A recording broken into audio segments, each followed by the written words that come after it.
Hello everyone, welcome back to my channel. तो आज की क्लास में हम पढ़ेंगे कि टेक्सोनोमी का क्या रोल है कंजर्वेशन में। तो जब भी हमें कंजर्वेशन करना है ऑर्गेनिजम्स का, स्पीशीज़ का, तो उसके लिए हमें टेक्सोनोमी किस तरीके से हेल्प कर सकती है, ये सारी चीज़ें आज हम डिस्कस करने वाले हैं। और ये आप में से ही रिक्वेस्ट थी कि इस पर्टिकुलर टॉपिक पे वीडियो बनाऊँ, तो यहाँ पे वो वीडियो है, इसके अंदर हम सारी चीज़ें डिस्कस करेंगे। तो लेट्स गेट स्टार्टेड।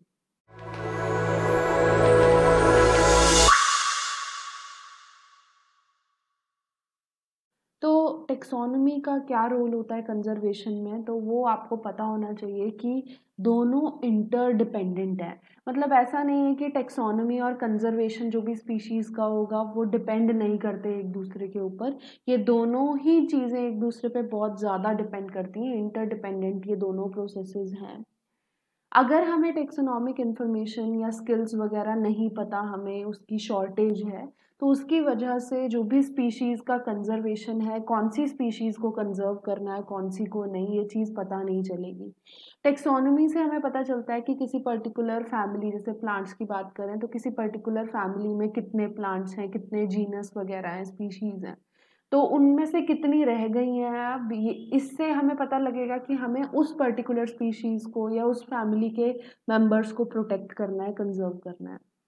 तो इसीलिए आपको बताया कि अगर टेक्सोनोमिक इंफॉर्मेशन या स्किल्स वगैरह की शॉर्टेज है, तो उसकी वजह से आपको स्पीशीज़ को किस तरीके से कंजर्व करना है, ये चीज़ आपको नहीं पता चल पाएगी, तो प्रॉब्लम्स क्रिएट होंगी।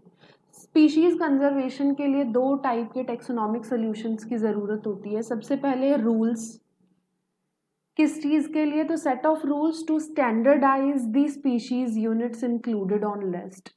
तो जो भी कंजर्वेशन लिस्ट है उसके अंदर कौन सी स्पीशीज इंक्लूड होगी, कौन सी नहीं, तो उसके जो भी रूल्स होते हैं वो सारी चीज़ों को स्टैंडर्डाइज करने का काम टेक्सोनोमी का ही होता है। अगर टेक्सोनोमी स्टैंडर्डाइज नहीं करेगी लिस्ट, तो कंजर्वेशनिस्ट जो भी होंगे वो कंजर्वेशन उस पर्टिकुलर स्पीशीज की ढंग से नहीं कर पाएंगे। तो ये चीज़ बहुत इंपॉर्टेंट है।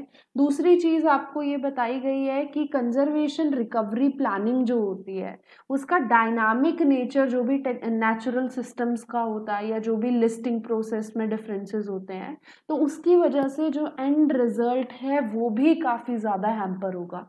तो हमें ये अप्रोच भी रखनी है कि कंजर्वेशन किस ऑर्गेनिज्म का करना है, कब करना है, क्योंकि ये सारी चीज़ें डिसाइड होती हैं नेचुरल जो भी इकोसिस्टम वगैरह है, नेचर है, उनका हैबिटेट वगैरह है, उन सब के अंदर जो भी थोड़े बहुत चेंजेस होते रहते हैं, टाइम टू टाइम चेंज होती रहती है प्रोसेसेस। तो उसकी वजह से हमें ये आइडिया होना चाहिए कि हमें कौन से ऑर्गेनिजम्स को प्रोटेक्ट करना है, कौन सी लिस्ट में होने चाहिए। ठीक है। टेक्सोनोमी कौन कौन से एस्पेक्ट्स में हेल्प करती है, तो वो भी आपको यहाँ बताया गया है। सबसे पहली चीज़, स्पीशीज रिकवरी प्लान बनाने में, कौन सी स्पीशीज को रिकवर करना है उसका प्लान बनाने में, कौन सी स्पीशीज को बचाने के लिए हमें किस हैबिटेट को प्रोटेक्ट करना पड़ेगा या रीस्टोर करना पड़ेगा अगर वो खराब हो गया है, खत्म हो गया है, तो वो सारी चीज़ें हमें टेक्सोनोमी ही बताती है।